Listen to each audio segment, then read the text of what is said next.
Turbine manufacture association की। बस ये एकमात्र भारत का डिजिटल प्लेटफॉर्म है जो बड़े ही इजी वे में विंड एनर्जी की जो सप्लाई चेन है उसको बढ़िया से चला रहा है। तो मोटी मोटी बात आपको क्या याद रखनी है, अब हम ना उसी की बात कर लेते हैं। यहाँ से सबसे पहले आपको डे पता होना चाहिए, फिर आपको पता होना चाहिए गोवा में मीटिंग हुई इसकी और इसको हेड किया प्रहलाद जोशी ने, जो हमारे इसके नवीकरणीय ऊर्जा के मंत्री भी हैं।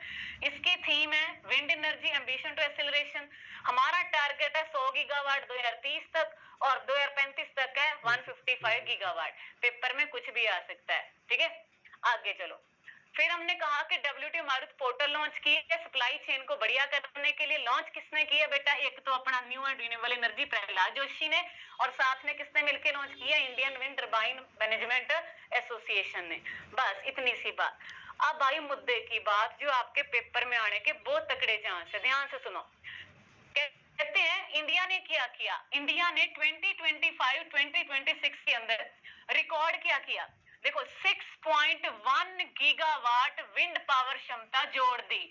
यानी अगर हम बात करें अकेले 25-26 साल के बारे में, जो अभी अपना 25-26 मार्च तक का खत्म हुआ फाइनेंशियल ईयर, इसके अंदर भारत ने 6.1 गीगावाट पूरा पिछला साल मार्च तक कर देखें तो इतनी विंड एनर्जी हमने नहीं जोड़ी है।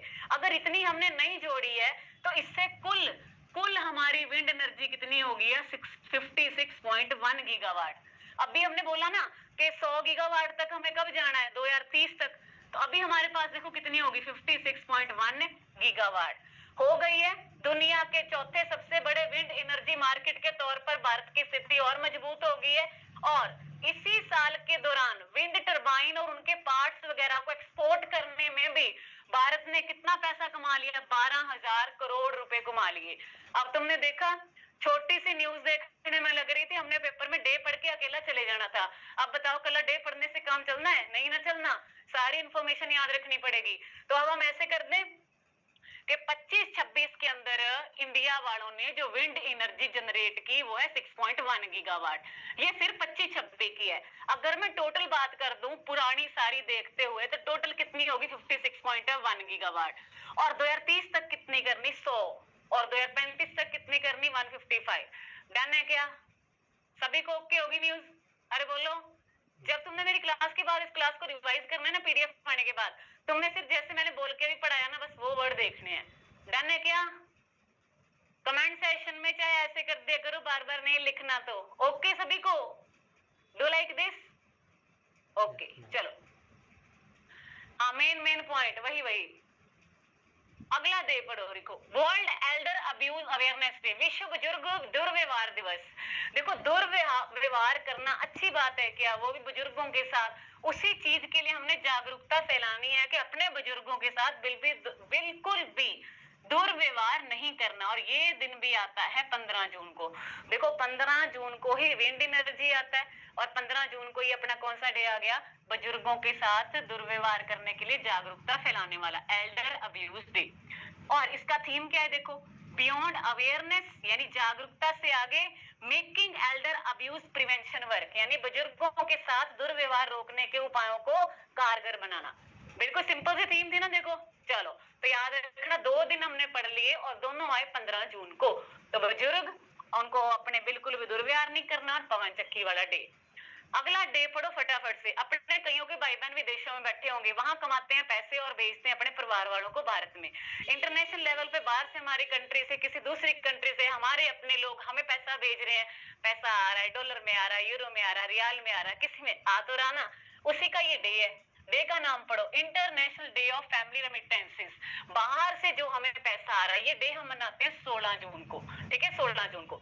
अभी लिखा ना, देखो प्रवासी कामगार जो है अपने बाहर बैठे हैं बेटा, अपने देशों में अपने परिवारों को पैसा भेजते हैं, उसी को हम बोलते हैं रेमिटेंस। ये वाला डे बोलते हैं। अब इस डे को स्थापित किसने किया? एक तो आ गया खुद यूएन, यूनाइटेड नेशन, और साथ में देखो कौन आया? International fund for agriculture development, यानी कृषि विकास के लिए अंतरराष्ट्रीय कोष। ये आपके ना इसका स्टैटिक का क्वेश्चन आपके पेपर में आया हुआ प्रीवियस ईयर में। किसके बारे में? IFAD के बारे में। हम इसको भी पढ़ लेंगे, ठीक है। ठीक है, स्क्रीन सर सही कर देंगे, टेंशन मत लो। ओके, ठीक है। सेफ, फास्टर, फटाफट से क्रॉस बॉर्डर ट्रांजैक्शन हो जाए, उसी को मोटिवेट करता है। तो बस पैसे आ गए हमारे पास 16 को। देखो 15 को क्या पवन चक्कियां घूमी, जहां पवन चक्कियां घूमी वहां हमारे बुजुर्ग बैठे हैं, वहां पे बुजुर्ग बैठे हैं, पवन चक्की घूमी, इतनी तेज हवाई के बाहर से डॉलर आ गए, अगले दिन उड़ उड़ के डॉलर आ गए। तो अगले दिन कौन सा डे आ गया बेटा? अपना रेमिटेंस डे फैमिली के पास। तो देखो बाहर से बच्चे ने पैसे कमाए और अपने मॉम को, छोटे भाई को, बाहर से यहाँ पैसा आ रहा है। तुम समझ गए ना फोटो से भी? बस तुम ऐसे समझ सकते हो, ये अरमिंदर है मैम का भाई और ये मैडम है पीछे छोटे से, ठीक है। तो वो मैडम को पैसे आ गए, अब तुम्हें याद रहेगा।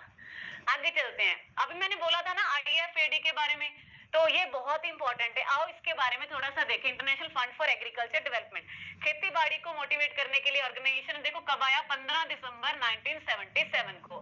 आपके पेपर में सीधे हेडक्वार्टर आते हैं। बताओ ये हेडक्वार्टर कहाँ है? चलो आओ इसको थोड़ा सा और हाईलाइट कर देते हैं, आप पढ़ो। स्थापना कब हुई? 15 दिसंबर 1970 को। फटाफट से देखो, जब भी किसी ऑर्गेनाइजेशन में फूड वर्ड आ जाए, हमेशा उसका हेडक्वार्टर होता है रोम, इटली।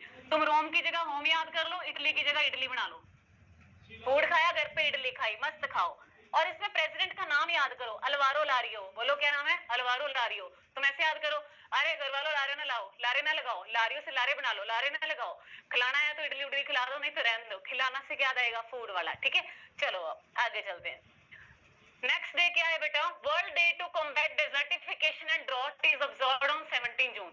देखो मरुस्थलीकरण और सूखे से निपटने के लिए विश्व में हम 17 जून को ये डे मनाते हैं हर साल। देखो आप चाहते हो कि सारे डेजर्ट खत्म हो जाए, मतलब भी हम लोगों को कभी भी अपने जंगल कम नहीं होने देने, लैंड डिग्रेड ना हो। देखा ना कितनी जल्दी पहाड़ वगैरह टूट के गिर जाते पहाड़ी इलाकों में।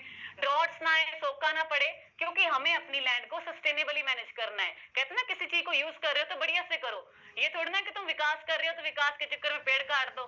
जैसे अंडमान निकोबार में प्रोसेस यही चल रहा है ना, कि निकोबार के सारे जंगल उड़ाओ और बढ़िया होटल रेस्टोरेंट बनाओ। क्या करने ऐसे होटल रेस्टोरेंट जो पेड़ पौधों को काट के बनाए जाए बेटा? चलिए आगे देखो, इसका थीम क्या है? थीम क्या है इसका? रेंज लैंड्स, वो लैंड्स जहां पे एक्चुअल में कोई लाइफ, वाइल्ड लाइफ या पेड़ पौधे रियली उगते हैं, उनको खराब बिल्कुल नहीं करना। उनको ढूंढो, रिकॉग्नाइज करो, उनकी रिस्पेक्ट करो और उनको संभाल के रखने की कोशिश करो, रिस्टोर करो। ये इसकी थीम है। रेंज लैंड पहचाने, उनको सम्मान करें और उन्हें पुनर्स्थापित करें। ध्यान है क्या सभी को? बोलो ओके। चलो, तो ये ऐसी प्लेस, अब देखो ना, ये नेचुरल प्लेस नहीं लग रही तुम्हें? भेड़ बकरियां घूम रही हैं जैसे जम्मू कश्मीर वाला इलाका हो गया।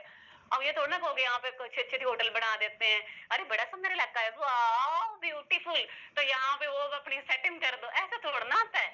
यहाँ पे जो जीव जंतु रह रहे हैं उनको जीने दो, खुद भी जियो, दूसरों को जीने दो। तो ये सुंदर इलाका, ठीक है। आ जाओ जी, अब स्टेट की न्यूज।